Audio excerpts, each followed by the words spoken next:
Yo, this is your AEW Dynamite post show here on the Ringside Report Network for Wednesday, September 29th. Tonight on the show, Sammy Guevara is your new TNT champion. Adam Cole beats the Jungle Boy.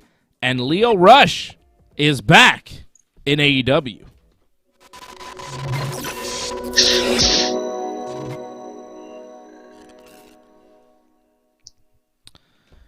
Yeah.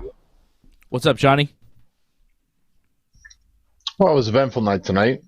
Yeah. I mean, the first two matches, I like the first match. Then I thought it kind of went downhill a bit for a little bit. And then the main event picked it up a bit, so that helped a lot.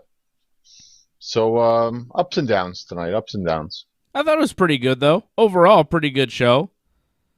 I like Dynamite tonight. We saw some good things. I liked, like you said, the opening match, Adam Cole and Jungle Boy, I thought was really good. I liked the Elites promo after that with Bryan Danielson.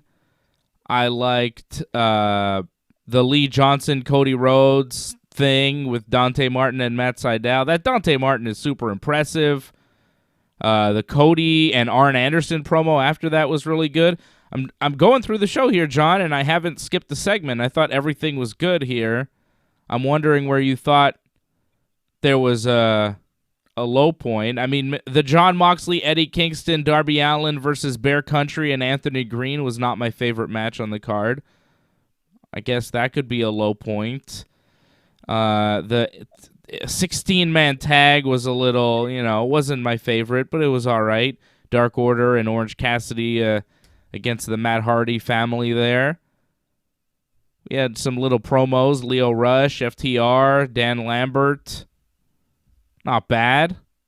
Tay Conti and Anna Jay beating Bunny and Penelope Ford. Not bad. MJF in-ring promo. Very good.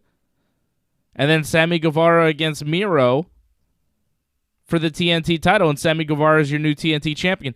What was the low point exactly, John? What did you not like there? I just went through the whole show. I told you all the things that happened. We'll dig in here in a minute. But what did you not like there? Well, pretty much when you start with the tag matches. I didn't like any of the tag matches tonight. Thought the tag matches were kind of lacking. They're just kind of very sloppy, a lot of the matches and tags. You didn't like any of the tag matches? Okay. Lee Johnson and Cody Rhodes against Dante Martin and Matt Sydal, you didn't like that? That was fine. But again, you put this makeshift tag team together, expecting us to believe in them again, and it's like, well, the same thing happened again. Are we surprised here? Why do they keep doing this? I get it. They're exciting to watch. They're great to watch, and you want to have them on the show, but this seems like an endless cycle of they're just going to always lose, though. But they showed us a win that they had recently on Dark Elevation or something, right? Didn't they show us a clip of that during the show? They beat some team. Who'd they beat? Yeah, they beat a team of jobbers, pretty much. Was enhancement it, though? Guys. That's who they beat. Yeah. Wasn't it guys from the Matt Hardy team? Wow, you saw guys in the Matt Hardy team tonight, like that George guy, whatever. Sure, yeah, he's on the Matt Hardy team, but clearly the jobber of the group. Who was that guy? He was on Dark. He's been on Dark for a bit now, and they just we're going to put him in the Matt Hardy group because he has a good look. There's a lot They kind of said that on commentary. Did they?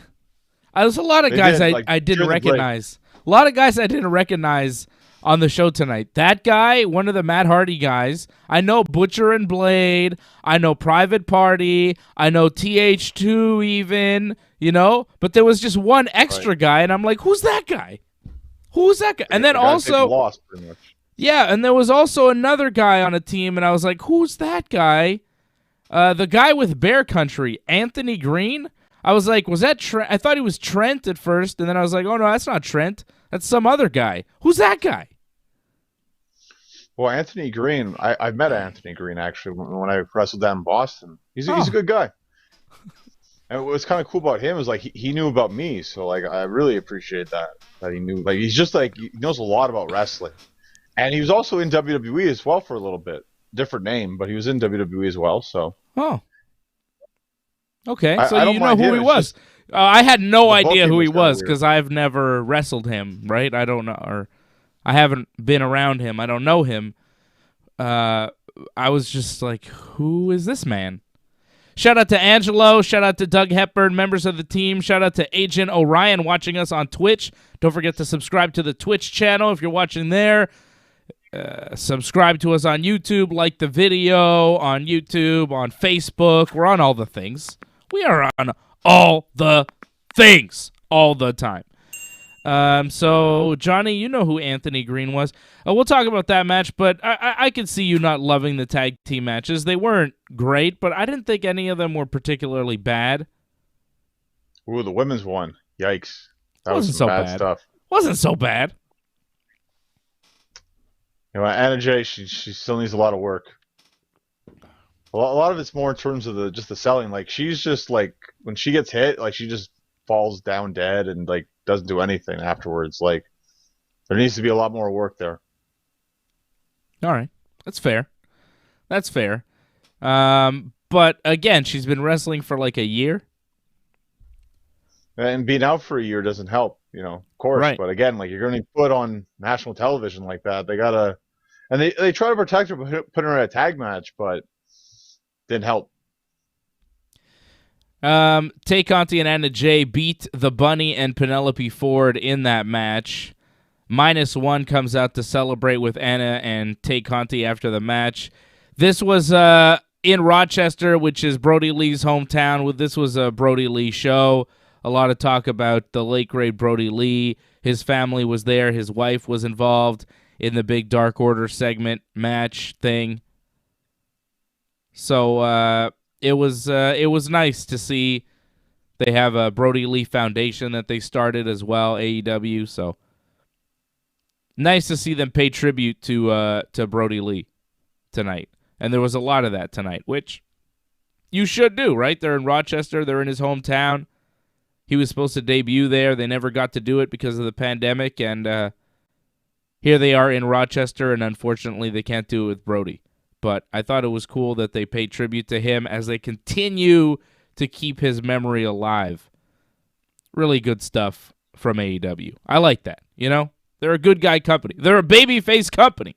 Unlike that other company, such heels. They're such heels. They want to be heels, I think. Strange. But AEW, such baby faces. Right? Doesn't WWE like act like heels? They do shit and you're like, well, come on. Why you got to do that? You know, AEW does like nice things and you're like, ah, AEW, so sweet. You know, WWE never does that where you're like, ah, so nice, WWE. Because like even when they try to be nice, it's kind of like, you don't really trust it, you know? It's too bad. I think you have selective memory, I think. They do Connor Secure like every year. I know, but the way they do it is like awkward. Like they had that Nikki Cross Rhea Ripley promo about it a couple weeks ago before they won the tag titles. I guess you don't watch Raw, so you didn't see that. It was weird. They dedicated the match to all kids with cancer everywhere. And I was like, oh, well, they better win. And then they did, you know. But it was just like a weird juxtaposition of like, I'm Rhea Ripley and I'm here to destroy you. But also, and then she started crying. But also, it was a weird promo. It was weird. WWE does good things. I'm not saying they don't do good things. Storylines. Maybe it just not the seems, best, but yeah, they do good things. Sorry. It just seems disingenuous when they do it. Anyways.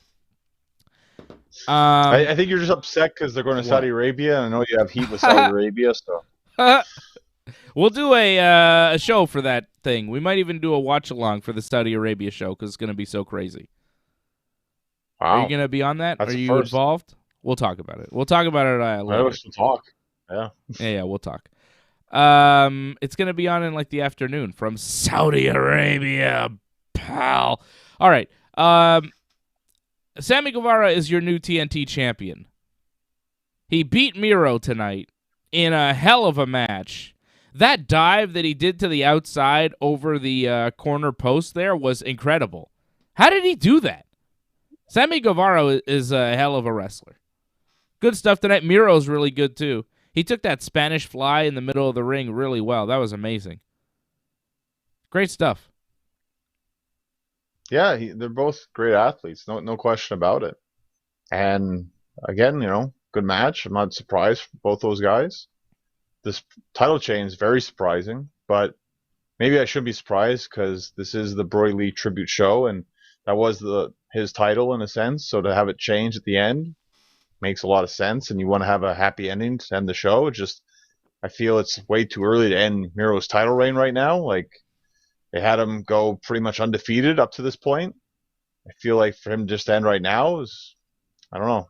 I wouldn't have done it. I would have saved this for a bit later on. Like, yeah, have Sammy win the title, just not right now though. Feels way too early.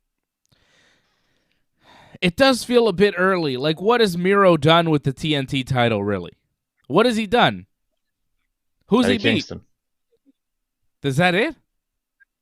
Well, that was the pay-per-view match, right? Right. I actually no, he had two because he beat Archer as well, but he had just won the title so recently, so that just felt like, well, we'll give you a match. I feel like he had a few TV matches, but against no one of any real significance. He beat Darby to win it, right? I mean, that's really the biggest win of his run. That was a big win, but after that, like the run itself, the promos, the Redeemer, I felt like it was just starting to pick up steam. To lose to Sammy here, I agree. I think it is early. I don't know. I like Sammy. I think he's very good, but there's plenty of time to give him the TNT title. I don't know if you had to do it tonight. And if I'm being super honest, I would rather it have been Johnny Hungy winning the TNT title tonight because that would have been more fun for me. And, he's in the Dark Order. It would have made more sense for the Brody Lee angle of the thing. But, like MJF said in his promo, there are 4 pillars, 4 young guys that have been there from the start that are the future stars and the current big stars of this company. And MJF, of course, included himself in that. He mentions Darby Allin, Jungle Boy, and Sammy Guevara. So obviously MJF and a lot of the people in AEW believe that Sammy Guevara is one of the future top stars of this company. Like in 5 years, he's the main event. And maybe less, maybe 3 years, he's the main event. I mean, he was the main event tonight, and he beat Miro for a championship. So maybe he's the main event right now. But AEW obviously has a lot of hopes locked up with Sammy Guevara. I think he's very good. The promos are okay. He doesn't look very intimidating, though. That's a bit of an issue I have with him. He just doesn't look scary in any kind of way. Like, Miro looks scary. Miro looks like he could kick your ass. Sammy Guevara looks like a child. Maybe I'm just getting old. I don't know. I like him, though. I think he's super talented. I just feel like, if he were in 5 years, he's going to look more like a man, like an intimidating dude. How old is Sammy Guevara? Like, he's young. You know what I mean, John? What do you not like about Sammy Guevara? Like, he's only 28. That's surprising that he's 28. I thought he was like 23. He looks younger than he is. So maybe he'll never look old. I don't know. When he's like 40, he's going to look good. Scary. You know what I'm saying? Like, he doesn't look super intimidating. He's obviously athletic. He's a big enough dude. He's in good shape. But he just... He smiles a lot. He's a good baby face, I suppose. He's a very good baby face. But he's also kind of got that cockiness to him where he's got that, like... You kind of want to slap him in the face, too. So he's not like a full-on baby face, The character of Sammy Guevara doesn't really work for me. I like him in the ring. I think his matches are always fantastic. But as far as the character and the promo, I thought his pre-match promo tonight was really good. When he shows fire, that kind of baby face, I'm going to get you type fire, it's good. But it's kind of basic. He's no MJF, right? A few are. But I don't know, for him to be TNT champion now, to beat Miro, who's a star, who's a main event type talent, it seems a bit early, but he's 28. If you're not going to do it now, when are you going to do it? I like it, but, just something to also, take into consideration. There's more than likely going to be a rematch. Mm-hmm. Easily could see Miro win it right back. So this might be a very short title reign. It may have just been because it was a good night. It made sense to switch the title now, but they'll give it back to Miro. So I could easily see it go right back to him. Maybe. It might happen. Harold Schneider dropping a super chat. He says, would have been nice to have Bray Wyatt there. Yeah, there was a lot of talk about Bray Wyatt possibly showing up tonight. He did not. Honestly, I don't want to see that. Yeah. Like Bray Wyatt to me doesn't make the show better. No, I don't need to see him either. I think it would kind of be a low point if he showed up. Like, I don't know, the return, seeing him on TV would be like, oh, like the shock would be good. But then, like, once you see what he actually does, what's that going to be?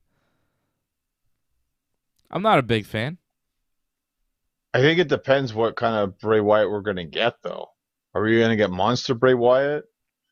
Or are we going to get, like, the original Wyatt family Bray Wyatt? Or are we going to get something completely different? I actually want something completely different. I want to do something else because, like, I don't want to see the WWE stuff. I want him to be like a old school brother tag team with his brother, Bo Dallas. I'd like to see them come in as a tag team and just like be in the tag team division and be a team, and they're the Rotundas. I'd like that. They're just like the Rotundas. Whatever, use their real names. Just go under Rotunda. Like their dad did, and wrestle as a tag team. That, to me, is the best way. Like, that's the only way that I could enjoy those guys in AEW. I don't really want to see, like, a Bray Wyatt, Fiend, goofy type character in AEW. I don't want to see those long promos. I want him to come in as, Wyndham Rotunda. Isn't that his name? I believe so. Yeah. I want him to come in and be Wyndham. Be Wyndham Rotunda. That's a good goddamn wrestling name. And he doesn't have to do all this hocus pocus shit. Just come in and be who he is. Third generation professional wrestler. And have a tag team with his brother, because his brother and him would be great together. Also, third generation, obviously, because they're brothers. Get it? And they're IRS's son. Either they come in as just like themselves, or they come in as like baby Wall Street. I guess they can't be IRS Jr., but he was Mr. Wall Street in WCW. Maybe they could be like Wyndham Wall Street and Bo Wall Street. I would do that, like some sort of taxman gimmick, but as a tag team only. Or maybe Bray Wyatt coming in doing some sort of IRS gimmick. That I would accept as well. Nothing else. Well, they say he's very creative. They say he's got a great mind for coming up with characters. So we'll see what happens with him. Yeah, I saw that great mind at work. You saw a lot of it, right? And as much as we didn't like the Fiend character, a lot of people loved it. So yeah, I imagine we're going to get something like that. I don't think it's going to be exactly that, right? Because you can't do that, but I don't think it'll be too far off. I mean, you see a lot of the guys that come from WWE. A lot of them are pretty much just their characters just slightly tweaked. Yeah, Aleister Black, right? Adam Exactly. Cole. Adam Cole's the exact same guy, but he was the same guy before WWE. That's different. But Aleister Black, carrying that over. Miro and Rusev are similar. A lot of guys changed it up, though.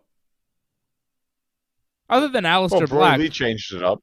Yeah, other than Aleister Black, everybody kind of comes in with a slightly different gimmick. Moxley and Dean Ambrose are similar. Yeah. Right? But he'll tell you otherwise, obviously. I mean, they both do their entrance through the crowd. He wears basically the same gear. I guess he took his shirt off to be Jon Moxley. He's able to do more hardcore stuff, but that's just because of the freedom he has in AEW and New Japan. Other than that, seems similar. He doesn't have to talk about being a lunatic or whatever like he did as Dean Ambrose. The promos, it's better. It's definitely better, but it's very similar. Very similar. I like Sammy Guevara. I think he's a hell of a talent. but I wanted to see Miro have a bit longer of a run with this TNT title. So I hope you're right that we do see Miro take the title back, but I don't know. I'm not sure. I really like Miro, though. How about Miro and CM Punk? That'd be fun. Something. I enjoyed Punk on commentary this week. It's one of the few times I had so far. But he actually added a bit more insight that I felt this week. I think it also helped that we had the picture-in-picture commentary this time, so that helped a lot. But like he talked more in the picture-in-picture than any other time. He was really good on commentary this week, right? I liked it too. I thought he was great. And I haven't liked it. I think he just added more. Yeah, like you said. Like he didn't add that much. Yeah, he hadn't been that great, but he was just really good tonight. He said a few things that I really liked. He said one thing about a three-way match. They announced Jade Cargill versus Thunder Rosa versus Nyla Rose for Rampage on Friday, which is like, holy shit. That's a massive match. I'm very excited for that. However, I'm more excited for Bryan Danielson and Nick Jackson. Are you kidding me? We got to talk about that. All right, that's crazy. But so they're talking about, the three-way match, and Punk's like, my experience with three-ways, somebody's always left out and somebody gets their feelings hurt. And I was like, what the fuck did you just say? Punk's talking about having three-way sex on TV. I was like, whoa, Punk. Punk was like feeling a little edgy tonight. The Bunny and Penelope come out, and Punk's like, is it all right if I say that they're the best-looking the best-looking people in the House of Hardy? And they're like, yeah, Punk's like, I don't know if I can say that, He was getting a little saucy tonight, a little spicy. Spicy Punk. I liked it. He made a great point during that tag match where, like, Ty Conte was making the comeback, and then, like, right away she tagged right back Anna Jay, who had just taken a beating most of the match. And it's like, why the heck would you do that? Like, she just got beat up all the match. Like, why would you tag? Like, oh, well, too late. You already did it. Like, that was good. I like that he actually, like, and it was the faces. It didn't matter. But he pointed out the error right there. He's given his real thoughts there. CM Punk. He's really good. A lot of good comments tonight. Brian Firth dropped in a super chat. He says he's got a question for us. What do you think about Tony Khan taking away EVPs with the Elite and Cody Rhodes? Now, I think that there still are EVPs, but there was a report that they have lost some power as far as who to hire and final say for booking. But I think final say for booking was always Tony Khan. I don't think he took away any power from the EVPs. I think they're all just working on different things within AEW. And Tony Khan is kind of taking a more hands-on role with the day-to-day operations and relying on those guys a little bit less. I don't think that it's necessarily a bad thing. The report was like Kenny Omega's working on AEW games, so he's not really involved in the booking or the hiring of guys. And Cody's off doing whatever he's doing, and the Bucks, Nick Jackson's working on being the Elite, and Matt Jackson is doing merchandise with his wife. I think that was the report, right? But who knows what's real and what's not when you hear things like that. I don't think much of it, to be honest. I think whatever. Tony Khan's in charge. We know that. The Bucks handle being the Elite and they deal with merch. We understand that. That's Kenny Omega is involved with AEW games. Yeah, all right. I don't think much of it, John. What do you think? I think you can kind of tell there's been a bit of a change. Just you see with a lot of how AEW has kind of grown over the last couple of months, where you see it with the women's division, for one, how it feels like there's just a different change in terms of the talent they bring in. It kind of feels like Kenny doesn't have that control over the women's division anymore. It's not pretty much how he had it set up.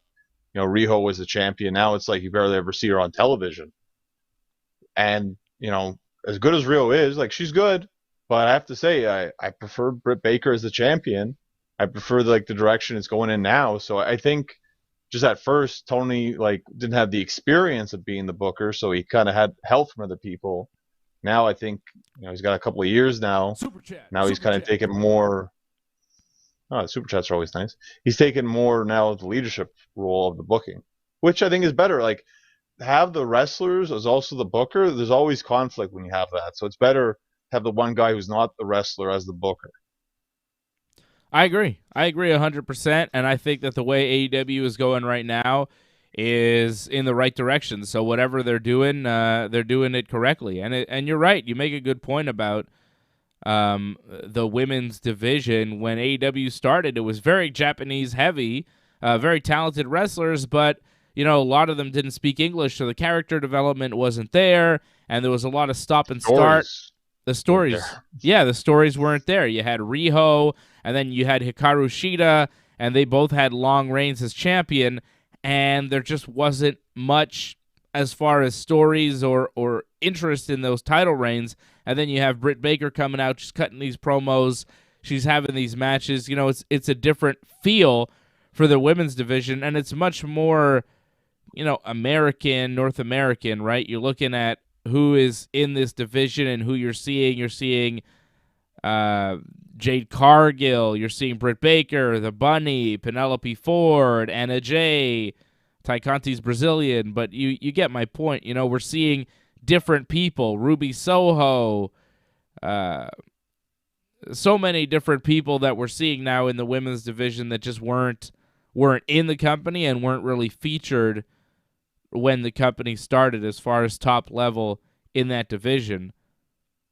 That Jade Cargill, Thunder Rosa, Nyla Rose match is an example of that, and that is a massive match for Rampage on Friday. Jade Cargill, is she undefeated?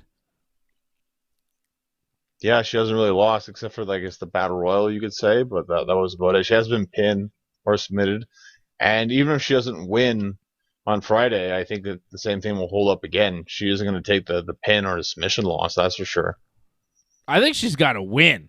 I think she pins Nyla Rose. I think Jade wins. Go Jade. I'm Team Jade all the way.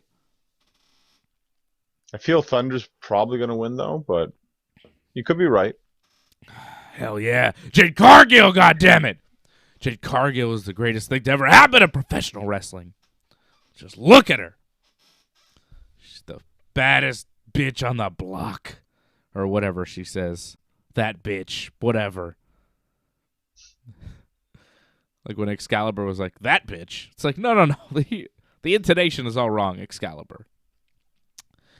Doug Hepburn dropping a super chat says, Johnny, did you watch the Canyon Dark Side of the Ring episode yet? Unfortunately, I didn't get to yet because I had to watch, and it was important. I had to watch the Ringside Report UFC 226 or 266, I think, watch along. Okay. Which was 3 hours long. So that was important to watch. So I had to watch that. John's a big Paul fan. He really likes to see Paul. Paul, AJ, and Fred there too. That was just a great watch along to watch, to watch all of it. Even though it was 3 hours long, I highly recommend it. That's a shoot. Wow. Well, thank you, John. I appreciate that. Appreciate the views. Appreciate you recommending the show, man. Thank you. I've been watching this show, Squid Game. Have you seen this thing on Netflix? It's crazy. No, I haven't been watching TV that much. Or whatever's on the internet. Is that what it's called? Squid Games? Squid Game. It's like a Korean thriller show. It's crazy. It is nuts. I recommend that. Squid Game. It's fucking insane, man. You would like it. This is something you would like, John. I think you would like Squid Game. So when you have time, get around to it. But watch The Dark Side of the Ring first so we can review it already.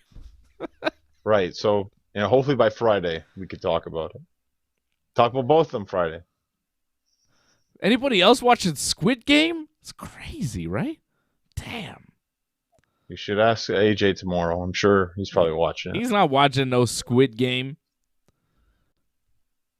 Agent Orion said he started watching Heels on Crave. Yeah, that's really good. I like that show too, Heels. That's a good one.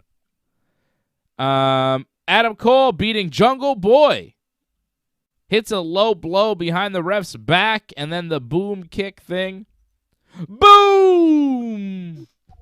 He really likes doing that.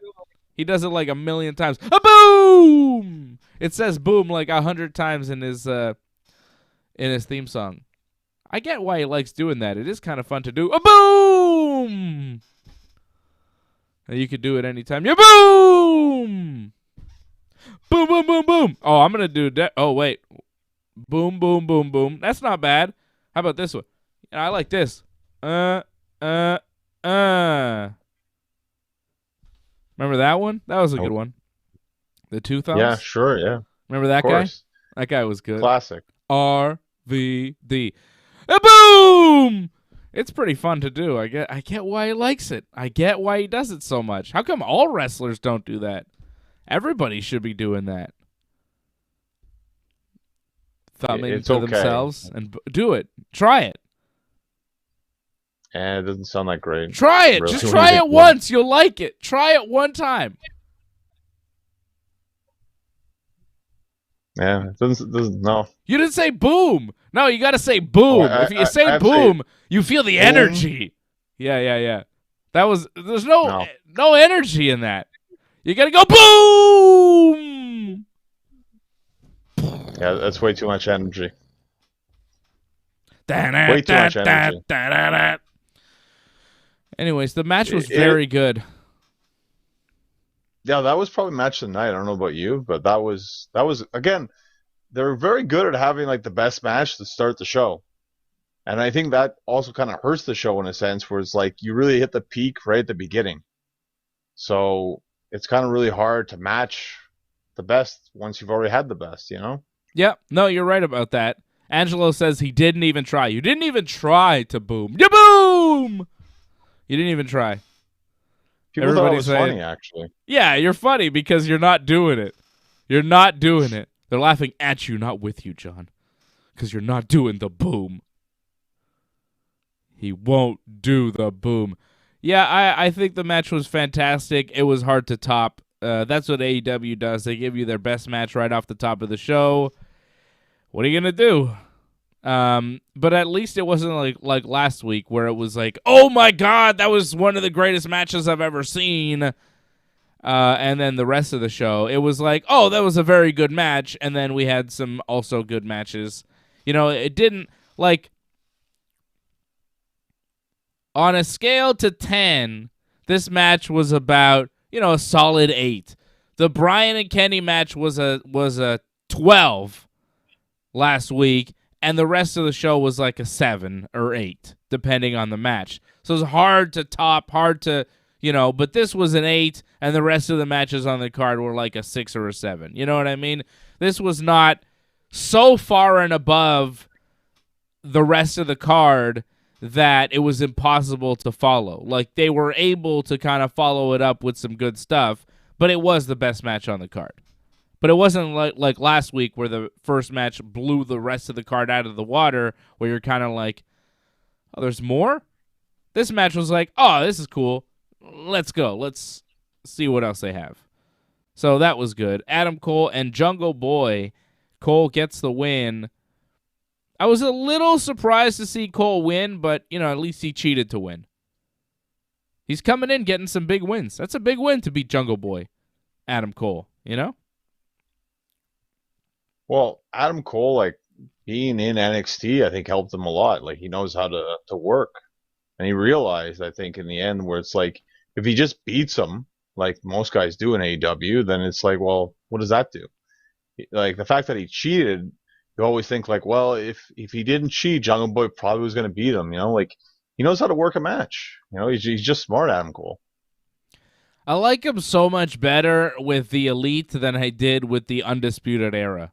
There's just something about Adam Cole in AEW that just feels more natural. I just like him so much more. You know me, I was not a huge Adam Cole fan in NXT, but now when I see him in AEW, I'm like, oh yeah, this guy's pretty good. I don't know what it is. I just like him more in AEW. I like his presentation. Even though it's very similar, there's like a slight tweak where I'm like, oh yeah, I like this. He's not Bryan Danielson, but he's pretty good. I like him. Well, I really don't see the difference whatsoever. But okay, if you find there's really a big difference, fine. Like, I think if anything, just, like he hangs out with the Bucks more. It's cool when he's with the Bucks. I like those three guys together specifically, and him with the rest of the elite. They have good chemistry. I think that's what it is. okay, I thought Undisputed Era was great. I thought that was one of the best factions in all of NXT. But I didn't love it. I can understand not loving it, but I thought they were still like entertaining to watch and like just a great group. You could feel that they cared about each other. What happened to that Bobby Fish? He apparently just challenged Guevara now What do you mean? on Twitter. I don't know if you saw No? someone liked it on Twitter and it popped up on my feed where it's like he said, "Congrats to Guevara, I'm challenging you right away. Forbidden Door, let's open it." He challenged on Twitter? Yep. Where does he wrestle? Well, I guess he's a free agent now, right? Because he got released by NXT. Oh, he did? Yeah. Why did he get released? Well, they released more than half of the NXT roster. Now it's a whole new NXT look. NXT 2.0, Tuesdays, 8 p.m. Apparently, Bobby Fish is going to wrestle Sammy Guevara next week. Bobby Fish is maybe wrestling in MLW, and he is going to wrestle Sammy Guevara next week. Yeah, not confirmed. I think it's he threw it out there. I mean, it's interesting if it happens, but wait and see. Didn't Bobby Fish get a ton of heat because he was like super right wing maybe and saying some crazy shit possibly? I thought he got into some trouble. If he did, I can't remember. There's so many right wing guys that were in WWE. I lose track. Yeah. There was but a referee, I know that was. Yeah, but there was like a picture, him and the referee, the Drake Wirtz guy, him and that guy apparently were like tight and were kind of on the same page as far as, vaccines and a global network of pedophiles. You know what I mean? Like, they have a lot of kind of wacky ideas. I wouldn't say right wing. I'd say kind of fringe more than right wing. It's kind of just, it's in a strange zone, a strange Florida area, if you know what I mean. So, I think Bobby Fish is kind of on that wavelength with that referee guy who also got released. I thought there was some controversy there, but I don't know all the details. But I know that he's involved with that guy in some way, which is interesting. Interesting that AEW is going to bring him in. I guess there's not that much heat on him. Or maybe there is, and they're like, fuck it. Yeah. I don't care. I don't care about the guy's politics, really. Thank you, Harold Schneider, member for 5 months. Bring it on the boom! Boom! I did it again. I guess you like Adam Cole now. That's nice. Yeah, it's nice. Hey, beat Jungle Boy tonight. And then they did a whole big promo with the Elite. Carl Anderson talked about the guys that they have in the group. That's basically all he did. Adam Cole talked about beating Jungle Boy. Cutler tried to talk. They told him to shut up. Nick Jackson says that we're about to see the best promo in pro wrestling. Get ready for Nakazawa, which was kind of funny. And then Nakazawa said he has nothing to say after, like, I thought Nakazawa was gold in that promo. I thought he was great. The fans started chanting CM Punk, which they did a lot during the night because he was on commentary, which didn't really work out because they were chanting for CM Punk to, like, come out and attack Kenny Omega at this point.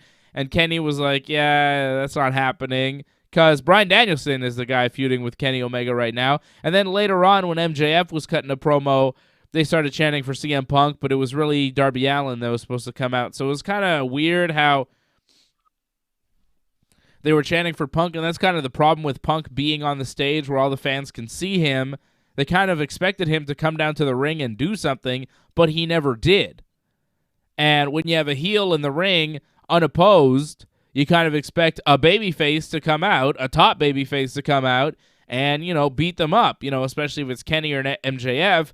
So the fans naturally reacting and chanting for CM Punk, but Punk, that wasn't his spot. So it was kind of weird in the moment. And then the guys in the ring had to kind of say, yeah, well, I'm not really feuding with CM Punk.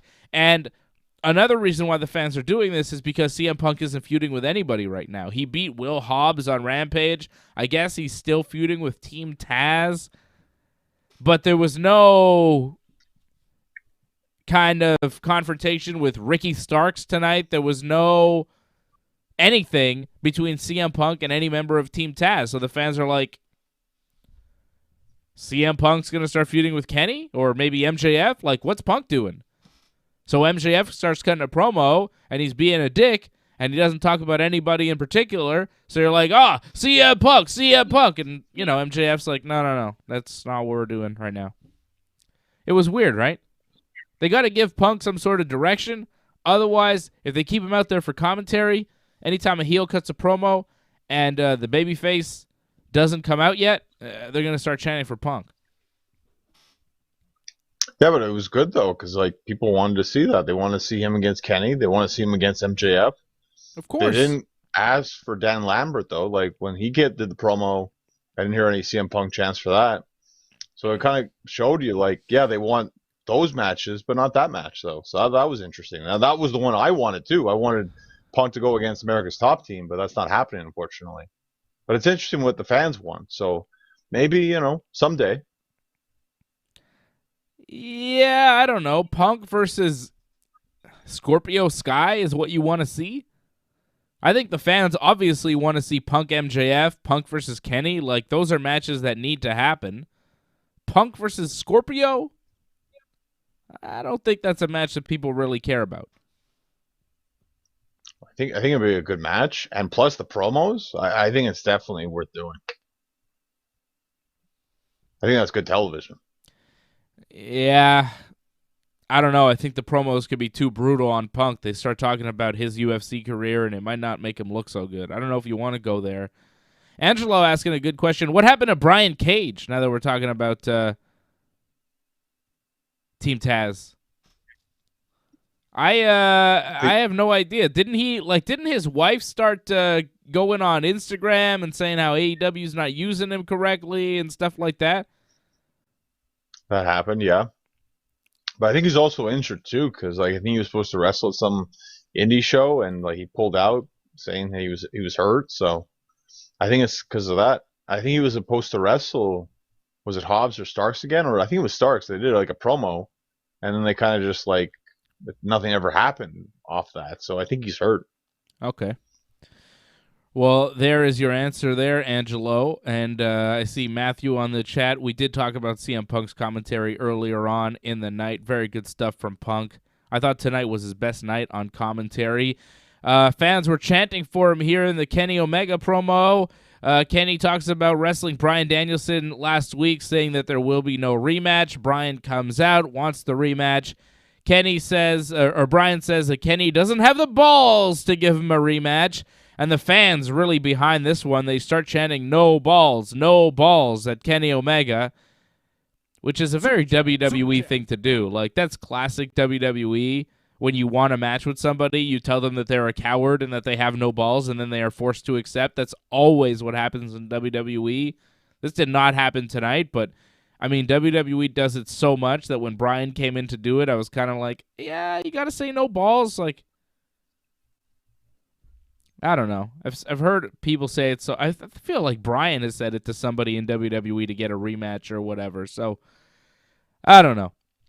But the fans were really into it. They chant no balls. Bryan says he presents to us Kenny no balls Omega, and then the fans start chanting Kenny no balls, which was kind of funny. The chants of no balls and Kenny no balls were kind of funny.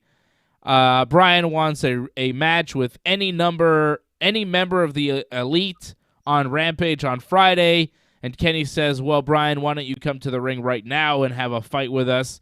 and it was the whole Elite and Bryan by himself. So Bryan says, okay, fine, I'm going to bring out my friends for that. And Jungle Boy and Luchasaurus and Christian and Frankie Kazarian, they all come out, and they go to the ring, and the Elite escape like the cowards that they are. And the fans continue to chant Kenny No Balls. I thought the promo was, good. If the fans weren't as into it as they were, it wouldn't have been as good. But because the fans were so hot for it and doing the chants of the balls and so on, it worked. It worked for me. Well, you kind of already said it. It just felt like this is a promo we've heard in WWE before. Felt like it was just recycled. It worked here because I guess the fans were into it. It wasn't anything special in my view because I've seen this before, but I mean it works, so can't question that, I guess. It worked more than it's ever worked in WWE, that no balls stuff, right? You ever hear them chant no balls?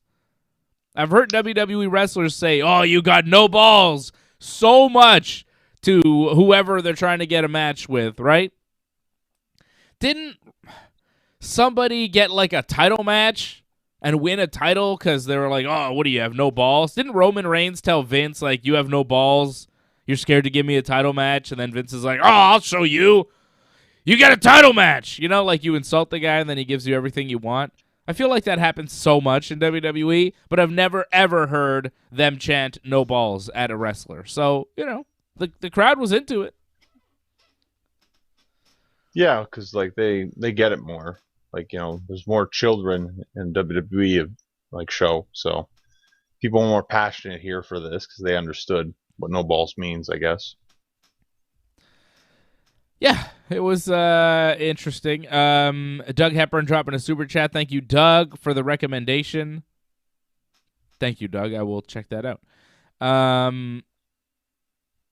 Yeah. Can I talk about something that's not for children that was said tonight? When? On Dynamite? Or for Talking me? about Arn Anderson? Oh. That was definitely not for kids. Holy crap. Yeah, that was a good promo from old Arn. Lee Johnson and Cody Rhodes get the win over Dante Martin and Matt Sydal. Johnson winds up tagging himself in, hits his finisher, and got the win on Martin. Cody got a lot of boos during the match and afterwards. Tony Schiavone goes to interview Cody. Cody wants Malachi Black to come out right now. He wants another shot at him. Arn Anderson telling Cody to stop talking. Says, Cody, you're not ready for Malachi Black. The first time you faced him, you lost to him. Then you took your boots off like you were retiring. That was never the plan. You never discussed that with me. Then the second time you lost because you were looking after me because I fell off the apron. That terribly botched spot there where Arn really fell off the apron and then he had to get bumped off the apron right after. That was hilarious. So Arn was all mad at Cody for, taking his eye off the ball. And then Arn says, the difference between you and me, Cody, I can't fight anymore because I'm too old. But the difference between you and me, you're the type of guy who if a guy comes and tries to steal your car, tries to carjack you, you're going to say, "Oh, please take the car. Just don't hurt me." And I'm the type of guy that if a guy tries to take my car, I'm going to pull out my Glock and I'm going to shoot him in the head and leave him laying in a pool of blood, dead, because I'm Arn fucking Anderson, goddammit. I was like, holy shit, Arn Anderson. And I was like, Arn Anderson's not scared to shoot you. We know he's not scared to stab you. Ask Psycho Sid about that.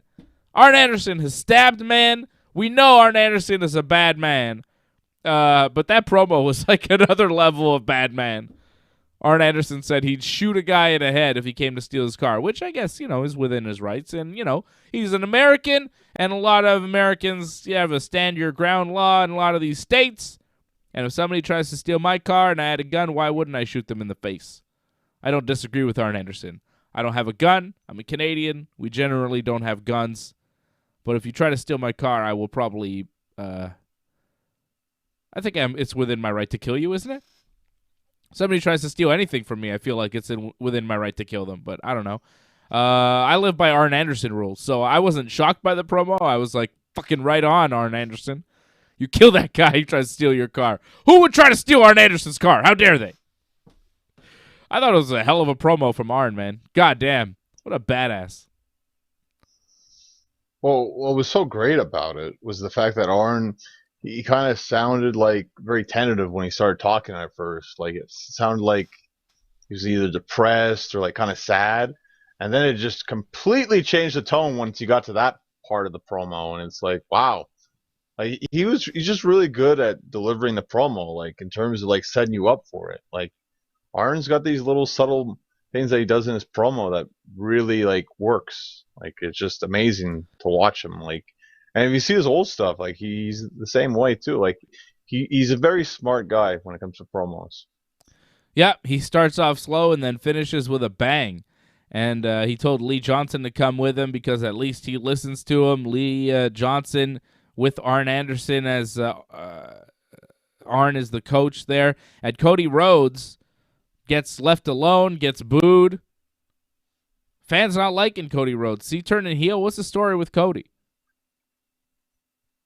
Oh, we'll wait and see what happens. This is an ongoing thing.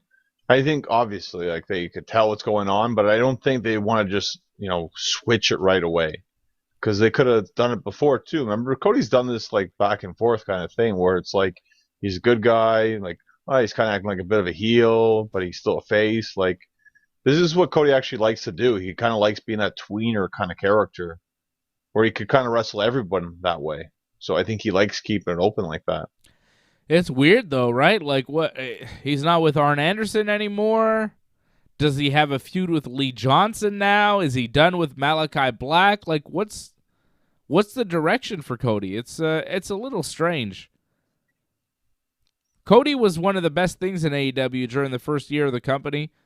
Having some tremendous matches, just a really big star in the company.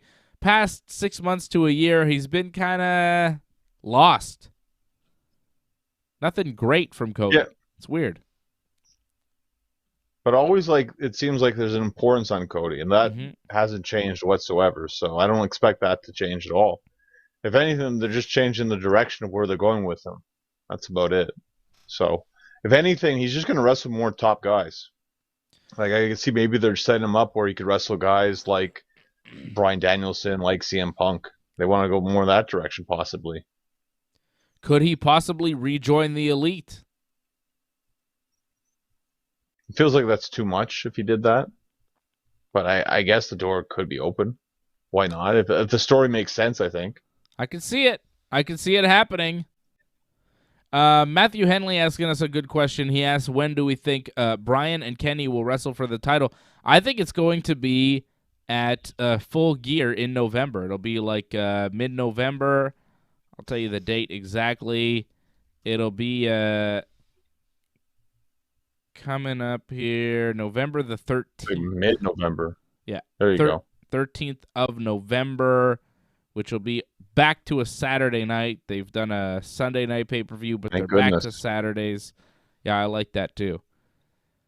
So Full Gear, I think, is when you do Bryan Danielson versus Kenny Omega for the title, and I think really the bigger question is, does Bryan win? Well, it's too early to say that right now. Like, wait and see. Come on. There's only one answer, John. Okay, no. Yes. Yes. Yes. Come on, man. Be cool. It's not my Be cool. Be cool, man. Bryan Danielson, it's about time. Come on. Sammy Guevara won the TNT title tonight. Bryan Danielson becomes a new AEW World Champion at Full Gear. Dave predicts. Hangman doesn't come back? No. Maybe he feuds with Bryan Danielson afterwards. Hangman versus Bryan. We'll have to wait and see on this, how everything plays out. There's still a lot of time left. Fans chanting, "We want Lana, no we don't," at Miro. What side are you on, John? I'm very indifferent. I mean, if she's there, okay, fine. Whatever. I want Lana. Let's see Lana. Bring Lana in. I would like to see her. MJF cuts a really good in-ring promo, talks about being one of the 4 pillars of AEW with Darby Allin, Jungle Boy, and Sammy Guevara. He says he wants to be the AEW champion, and AEW better give him what he wants because he still has Bruce Pritchard's number on speed dial, so kind of threatening a move to the WWE. If he's not treated with respect in AEW, Darby Allin shows up and tells MJF to leave if he wants to. Darby says he's in AEW for life, and until death, he will be in AEW. MJF tells Darby that he likes his mime school shooter on a skateboard act, which was an interesting line there from MJF. MJF tells Darby that the wrong man died when his uncle was drunk and crashed the car with a young Darby Allin in the car with him. The uncle died. Darby survived as a child. And MJF telling him that Darby should have died and the uncle should have survived, which is nothing new. We've heard this story with Darby Allin. That's why he doesn't do drugs or alcohol, because he was involved in this horrible car wreck where his uncle was drinking and driving and he wound up dying, and Darby was the passenger and he survived.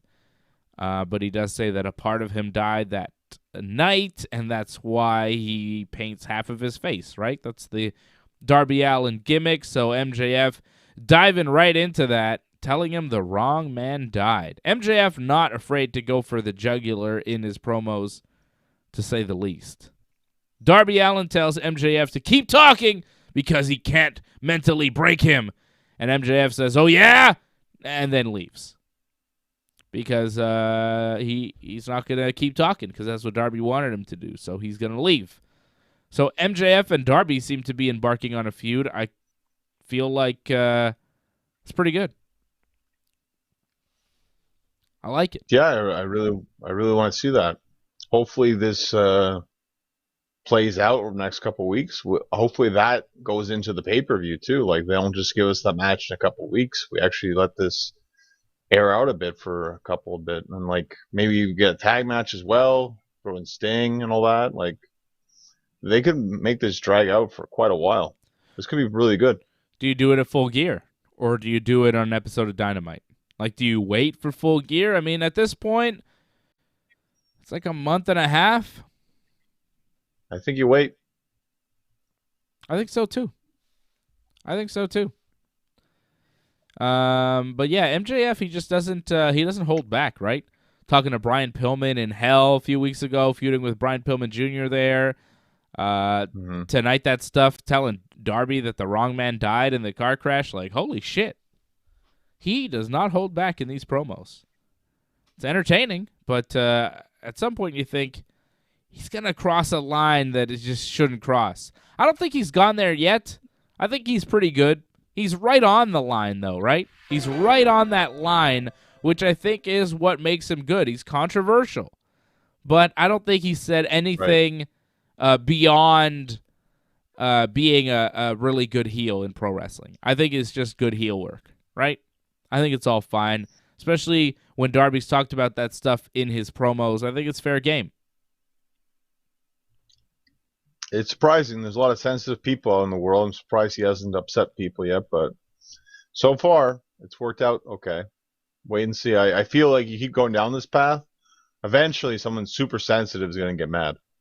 Well, I'm sure sensitive people have been upset by MJF, but, you got to understand that's just what his job is. He's a heel. He's a controversial heel, and he says a lot of crazy shit, and that's why people like MJF. So I'm not mad at MJF whatsoever. I'm entertained by him. I like what I see from that guy. He's fantastic.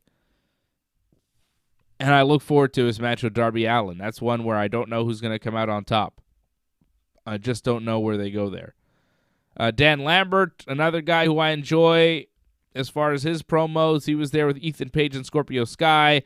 Lambert talks about Jorge Masvidal hitting that knee on Jericho on Rampage. And Ethan Page does a little promo, too. I guess the thing with Jericho is not done. They're going to do something else at some point.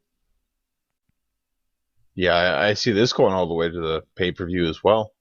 I don't know how it's all going to play out. If they're going to do like a huge 8-man tag or something, but could see something go down. Something big. Like Jericho, Hager, Santana, Ortiz against Scorpio, Page, Andre Arlovsky, and Junior Dos Santos? Like, is that the kind of thing you're talking about? Jorge Masvidal, maybe? I don't know about you, but JDS seemed very into everything that was going on in that ring on Friday. So it'd be very interesting to see him get involved. That's for sure.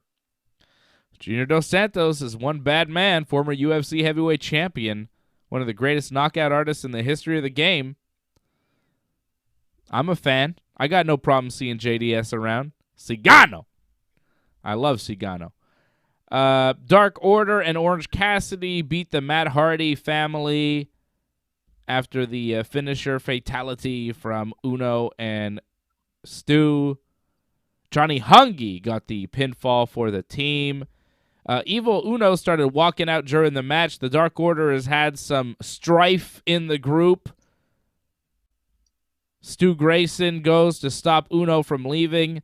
Colt Cabana starts to leave, and the Dark Order had been a fractured group for a long time, but Brody's widow, Amanda Huber, and -1, Brody's son, and Tay Conti and Anna Jay, they all come out and tell Uno to get back into the ring. And then after the match, all of the Dark Order hugged and reconciled. And they had a big group hug with Amanda Huber and everybody. That was a really nice moment.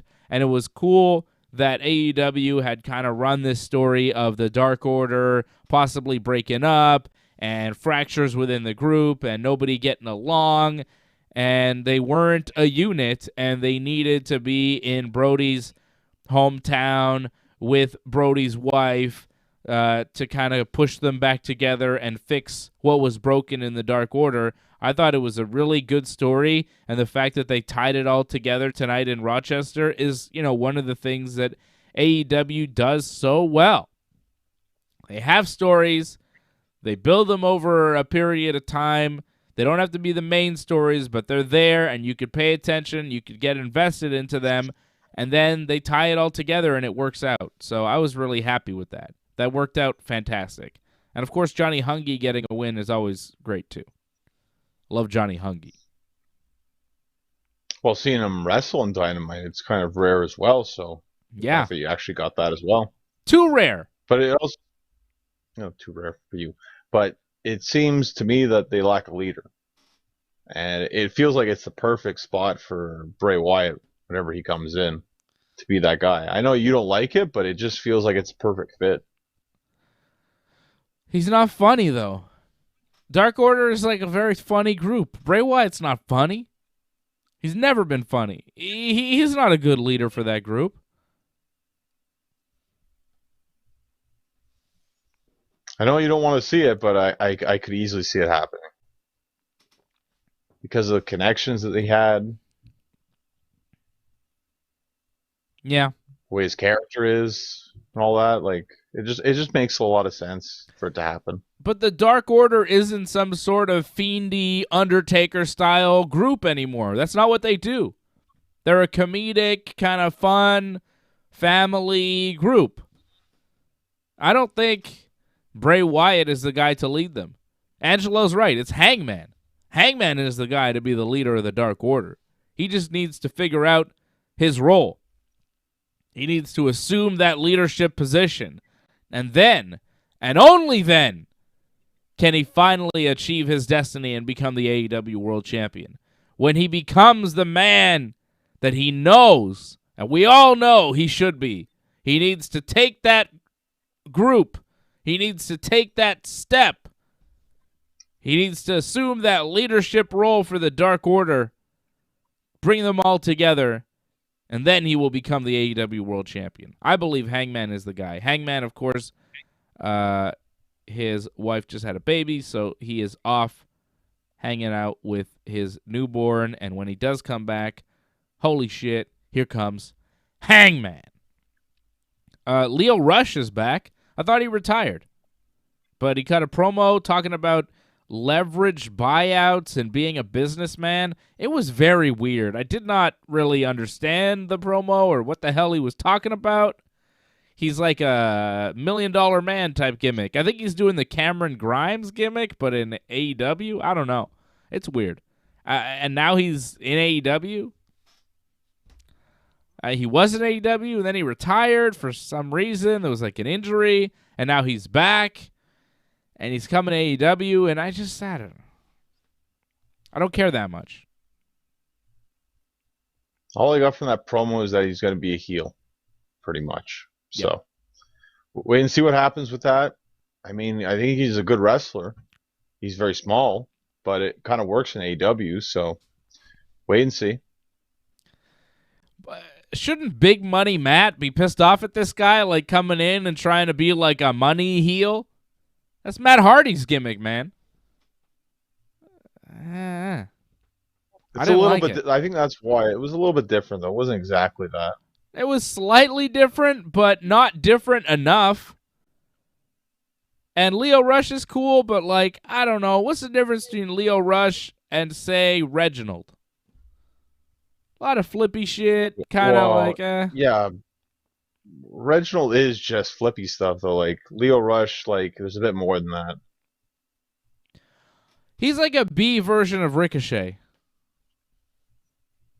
No, that's not a bad thing, though. Like, Ricochet's, like, fantastic, though. He's a better promo guy, though. He can kind of good promo, but I hated the promo tonight. Like, it wasn't very good. You hear all sorts of things about Leo Rush. You feel like, you know, he's got this attitude where he thinks he's the best wrestler in the world. He is really small.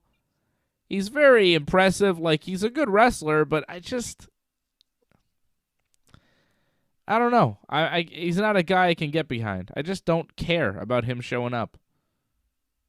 I've never really cared. I liked him as Bobby Lashley's manager. I thought he was good there. That was a good role. That was his best role. Yeah. Right? When he was like, I mean, because I compare it to Reginald because I remember him just doing all those flips to escape Kevin Owens all the time. And that's basically how Reginald wrestles. You know what I mean? Remember that? It was basically yeah, like... of course. Him doing that was like what kind of gave WWE the idea, like, hey, maybe we just have a wrestler who just does that. That's all he does. He just flips away from guys. Reginald. Let's find a Cirque du Soleil guy who can do that. I feel like without Leo Rush, there is no Reginald. You know? He's the first Reginald. The guy who just flipped away from wrestlers. Had them run into shit. Well, it's kind of like how Adam Rose, the first guy to have like the entourage, then he had his replacement later on. Yeah, what was that guy's name? No Way Jose. How could I forget? No way. There you go. Jose. Isn't he an Impact? Possibly. You're not watching Impact? Come on, John. I rely on you to watch Impact and NWA. I watch NWA, but yeah, he's not in NWA. Possibly he's in Impact, though. You didn't watch Dark Side of the Ring, but you watched NWA Power? What's the matter with you? Well, again, like, I had 3 hours to watch. You guys didn't watch long, so. Oh, okay. That was a lot. And you had to watch NWA. Of course. Why? What was good on NWA this week? Well, there wasn't a lot of good this week, sadly. James Storm was all right. It's nice to see James Storm wrestle again. Trevor Murdoch as champion. It's different. Something I wasn't expecting. Sorry about your damn luck. Does James Storm still say that? I like that catchphrase. I don't think his music does, though. Aw, that's too bad. But he says it still? Yeah, I think he still says it, but it's not on his music, sadly. Sorry about your damn luck. John Moxley, Eddie Kingston, and Darby Allin, for some reason, beat Bear Country and Anthony Green. Mox got the win. Darby seemed a little bit annoyed that he wasn't a bigger part of the match there. Kingston and Moxley seemed to kind of forget about him. But then they were very happy to celebrate with Sting afterwards, and Sting hit the Scorpion Death Drop on Green after the match. What was the deal there with Darby and Moxley and Kingston? I felt like Darby was like maybe teasing a feud with those guys. He seemed like kind of mad at them in the 6-man tag. He didn't really fit in with them as a team either. It was weird. But Darby's feuding with MJF, so probably not, right? It really just felt like they didn't have a lot of time. They just kind of fit them all in a match. And that's all they had. So I guess maybe he was just upset with the way things just panned out, where it's like Darby really didn't get to do much. Maybe. So you think Darby was actually mad and it wasn't storyline mad?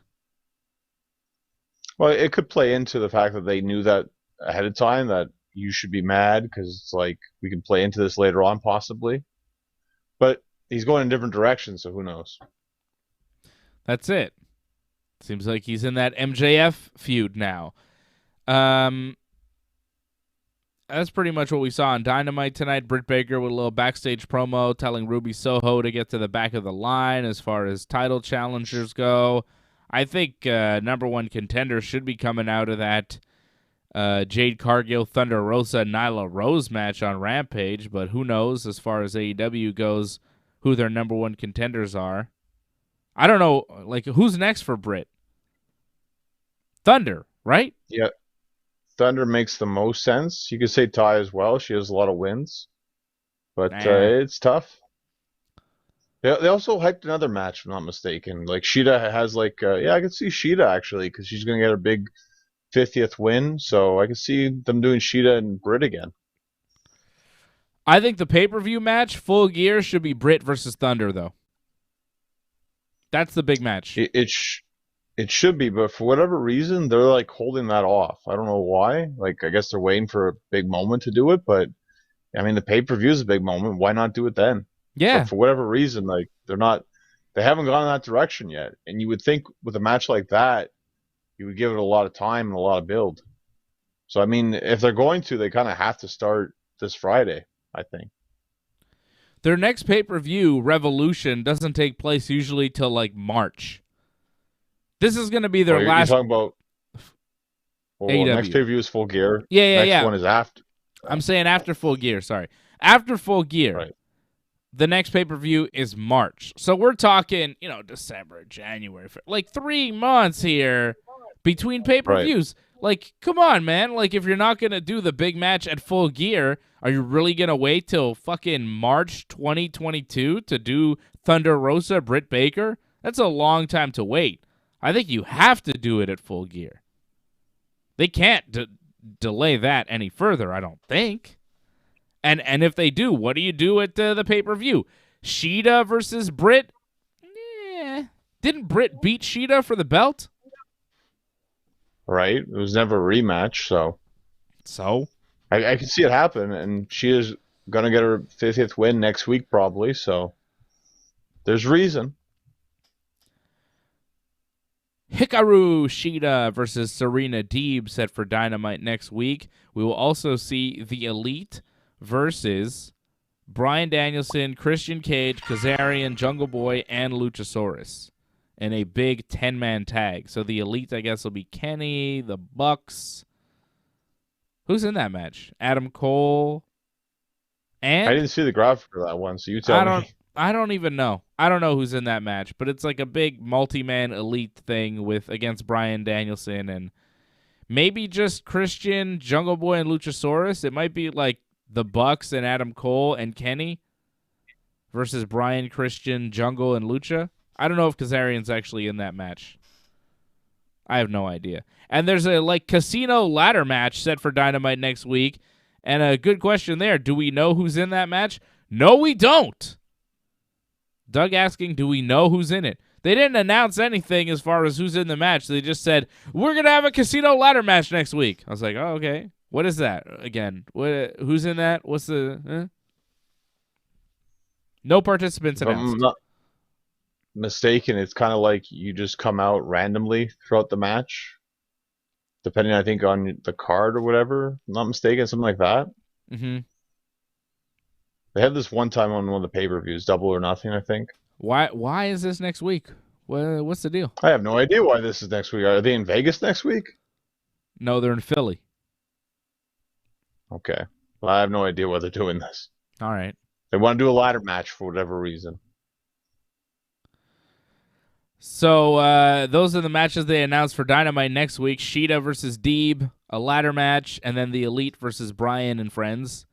Bryan is going to wrestle this Friday on Rampage against Nick Jackson. Damn!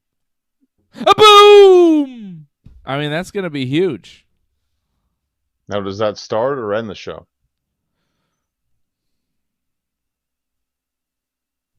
Start.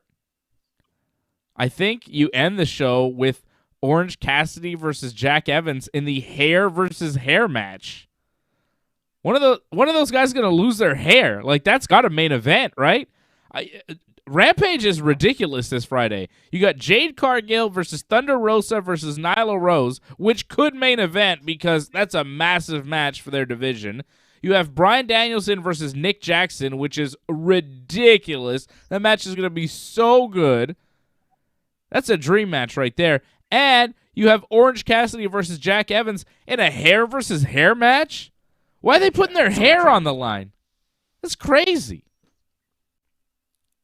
Well, they've been talking about this for weeks now. It was supposed to be Matt Hardy, but I guess he threw in Jack Evans instead. Now, as interesting as that match sounds, the least interesting of all the matches, though, when you put that as the main event, it's funny. But I get it. Like, again, your idea makes sense because exactly, that's it. It's the match that's has something special to it. You're not going to see this match probably for a very long time. So, yeah, why not? But I think it's fair to say I don't think it's going to be the best match you're going to see on Friday. No, it'll be Bryan versus Nick Jackson 100%. Imagine if Orange Cassidy loses his hair, though. That'd be so crazy. It would change the whole look and gimmick of that guy. For sure, Jack Evans is going to lose his hair. Orange is not losing his hair, but I think, it would be really nuts if he did. Really nuts. Well, the fact that they changed it from Matt Hardy to Jack Evans kind of clearly indicates, like, yes, Orange Cassidy is not losing this match.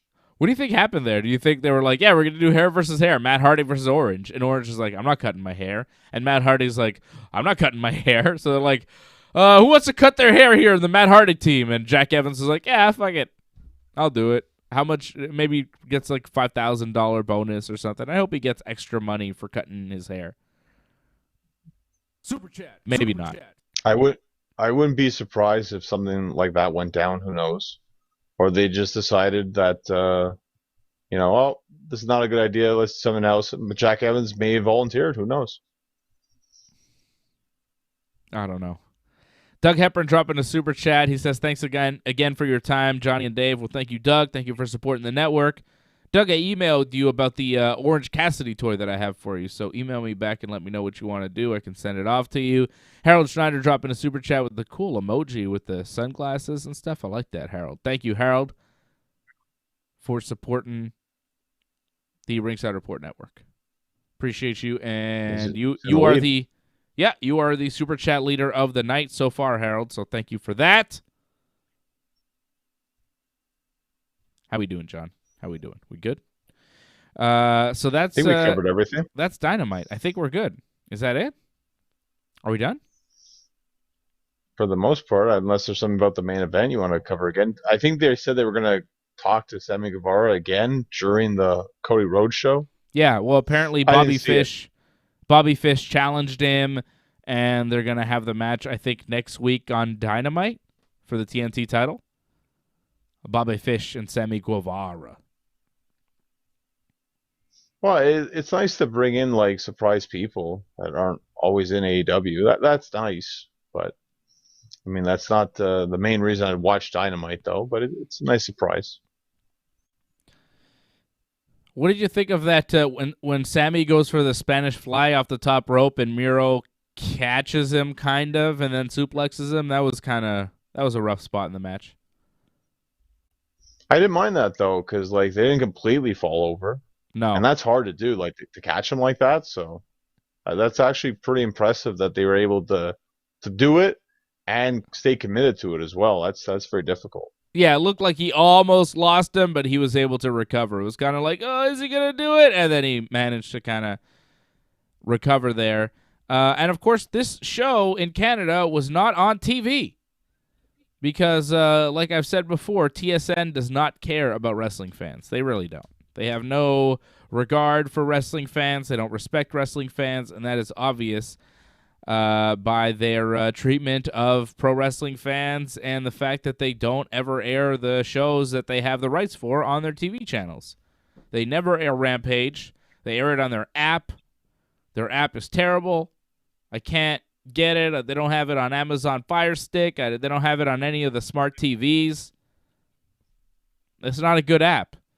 The browser, the streaming on the web streaming on their Their website like barely works on any kind of browser. I have to watch this show on my phone, on their app. That's the only way I can watch this thing. Put it on TV. What are they doing? Super annoying for Canadian wrestling fans. A lot of people, I'm sure, PVR'd the show and didn't get it because it wasn't on. It wasn't on TV. I think they're airing it at like midnight or something. But TSN did not air Dynamite tonight because they were airing like MLS soccer and preseason hockey or some bullshit. They got like 5 different TSN channels. They can't find one of them for Dynamite.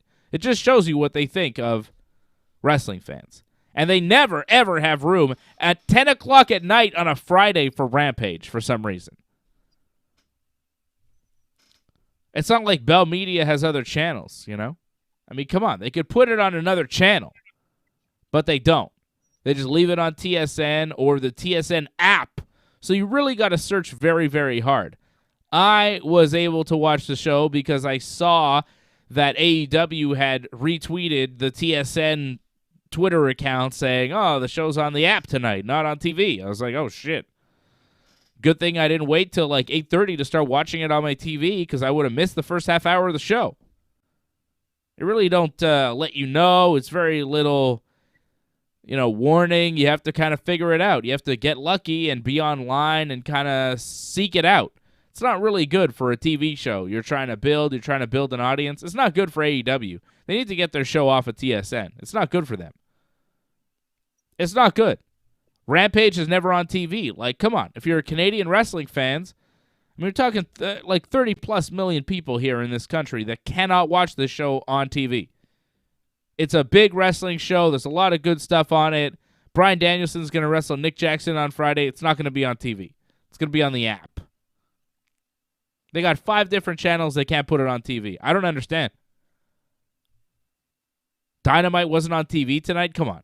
Dynamite wasn't on TV? That's ridiculous. Not good. Not good. Well, now you see why WWE left TSN. That's sure right. They got a bunch of complaints over the years. You remember how it was. Like, it wasn't very good sometimes, TSN with WWE. So yeah, it's better on Sportsnet where so they much pick better. up pretty much all WWE television pretty much. Raw and SmackDown are never, ever preempted. Oh, SmackDown was preempted like a month or two ago, and it was super rare, and it was very confusing. And also on the local Fox channel, they were airing like preseason NFL, and it was like, what the hell? I had to go on an app to watch SmackDown like a month ago. That did happen. That was rare. That was super one rare. time. Super rare. Yeah. But for the most part, like Raw, imagine Raw getting preempted. Dynamite is AEW's Raw. It's never preempted. Every Monday night, without fail, it's on that Sportsnet 360. The only reason I have cable TV is because of wrestling. The only reason I had TSN was because they had the UFC, and now they've got AEW, so that's why I have those channels. Otherwise, I got no reason to watch those channels. But Sportsnet would be way better because they actually, air the wrestling. WWE doesn't get fucked around on Sportsnet like AEW is getting fucked around on TSN because TSN just doesn't respect wrestling fans. That's what I think. I don't know. I worked in the TSN system for a while. It didn't seem like there was a lot of respect for pro wrestling over there. They all like it, but they all kind of, they laugh at it. Well, you're also not going to get Sportsnet having WWE and AEW. That's not going to happen. Like AEW, Right. If they're going to leave TSN, it has to be to another channel, like the Fight Network or something like that. Yeah. That's going to have to happen instead. Yeah, that's too bad. It's too bad Canada's such a shit media market where AEW can't find a better broadcast partner here in this country. It's too bad. It's too bad they have to deal with the shitbags over at TSN, giving them absolutely nothing. Terrible. Terrible stuff. And look forward to AEW getting preempted more and more in the future. AEW is going to be on Saturday nights. Dynamite's going to be on Saturday nights a bunch of times in October. I doubt we get that on TV here in Canada. Doubtful. That's going to be really rough. Wow. The 16th of October, Dynamite's going to be on in Miami on a Saturday night, and then the following week, the 23rd, it'll be in Orlando, also on a Saturday night. So 2 straight weeks of Dynamite in October. Next week will be Dynamite live in Philadelphia on a Wednesday night, but the next 2 Wednesdays after that in October, the second and third Wednesdays in October, there will be no Dynamites. Those weeks will have Dynamite on Saturday. Rampage Friday, Dynamite Saturday. That'll be weird how that works out. Yeah, I don't know. I don't know how that's all going to play out. They're in Philly next week. The week after, they're on a Saturday night in Miami. The week after that, Saturday night in Orlando. And then back on the 27th of October for a Wednesday night in Boston. So there'll be 2 weeks in October there, no Dynamite on Wednesday, which means we won't be on here after Dynamite on Wednesdays for 2 weeks in October. And we'll see what we do. We'll see what we do on Saturday nights. Maybe we'll do a post-Dynamite show on Saturdays instead. We'll see. We'll see if it's on TV. There's no UFC those nights? There's fight nights, but nothing major. Okay. It's going up. There's Bellator, actually. Bellator is actually more compelling than the UFC on those nights. On the 23rd of October, the UFC has Paulo Costa versus Marvin Vettori. You guys were talking about that, yeah. Pretty big fight. Bellator will have Fyodor Emelianenko versus Timothy Johnson in Moscow, Russia. And I can see you being distracted. And AEW Dynamite in Orlando. Like, I'm gonna watch Fedor fight. I think I'm gonna watch Fedor. I think it's Fedor's birthday. He's 45 years old today. Happy birthday, Fyodor. We love you, Fyodor. The last emperor, hero, god of men. No, it was his birthday yesterday. Happy birthday, Fedor. 45 years old. Will be fighting his final MMA fight in Moscow, Russia for Bellator against Timothy Johnson. Although, who knows? Fedor retires more than Leo Rush.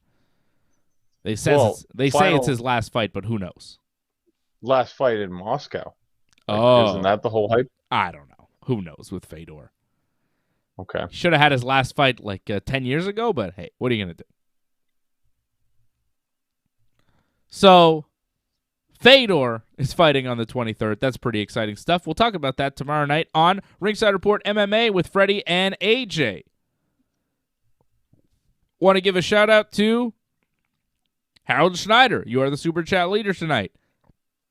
Doug Hepburn, thank you for supporting the network. Who else dropping Super Chats? Brian Firth. Thank you, Brian. Appreciate you guys. Thank you for supporting the Ringside Report Network. Shout out to Angelo. Shout out to Franco316. Members of the team as well. But a big shout out to Harold Schneider. You are the Super Chat leader tonight. Thank you, Harold. Appreciate you. Do not forget to like this video, subscribe to the channel, and leave a comment as well. Harold Schneider was the Super Chat leader, but of course our man Angelo has to come in at the last minute. Thank you, Angelo. Angelo is now the Super Chat leader of the night. He says, great show again tonight, guys. Thank you for tonight's recap. Angelo does it again. Thank you, Angelo. I'm waiting for the sound effects. With no fail. Yeah, right? I kind of figured, Harold was there. Angelo was a little quiet tonight. I start wondering, where's Angelo? I knew he was going to come in at the end and do it. He wanted to see what the final number was, and he got it. Oh, you know what? Tomorrow night, I don't think we'll have Freddie on the show. I think he'll be taking the night off. Freddie will be off, I think. Just doing AJ tomorrow. I believe so. I believe so. Because it's Freddie's birthday. Happy birthday, Freddie! Freddie's birthday tomorrow. Happy birthday to our very own Freddie Garcia. We love you, Freddie. Congrats, Fred. Congrats you get your birthday off. It's rare. John, you could have your birthday off if you wanted to. I was never given that option, so. What do you mean? You don't have to be here. You can take off as many. Fred requested it. Yeah, well, no, he just tells me. He's like, oh, I'm not going to be there. Oh, he just tells you. It's not a request. Okay. It's just like he tells me. You don't have to request, John. You can just tell me, oh, I'm not going to be there. I'm doing whatever. And I'll be like, oh, yeah, all right. That's how it works with us, doesn't it? When do you ever be like, oh, I have to do something, and I give you permission? When have I ever said, no, John, you can't do that other thing. You must do this recap show with me. Come on. What are you talking about? Well, for me, it's like, birthday, whatever. Like, it's not a big deal. But I get for some, like, it is a big deal. So. Right. See, you don't care about your birthday. And I don't even think we did a show on your birthday this year. I don't know if I don't think we've ever done a show on your birthday. Have we? That we have, yeah. Okay. Zeb was on the show. All right. Well, there you go. You got a special guest. I'm going to take my birthday off this year too, okay? Oh, wow. Okay, wow.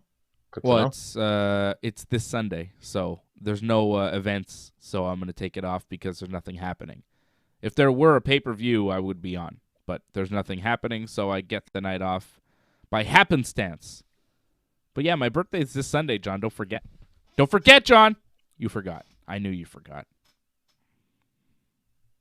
Not so much. It's early October all the time, so it's hard to forget. That's right. The third, baby, coming up on Sunday. Oh, yeah. A boom! All right, thank you, everybody. Thank you for supporting the channel. We appreciate you guys. Thank you, Angelo. Thank you, Franco. Thank you, Doug. Thank you, Harold.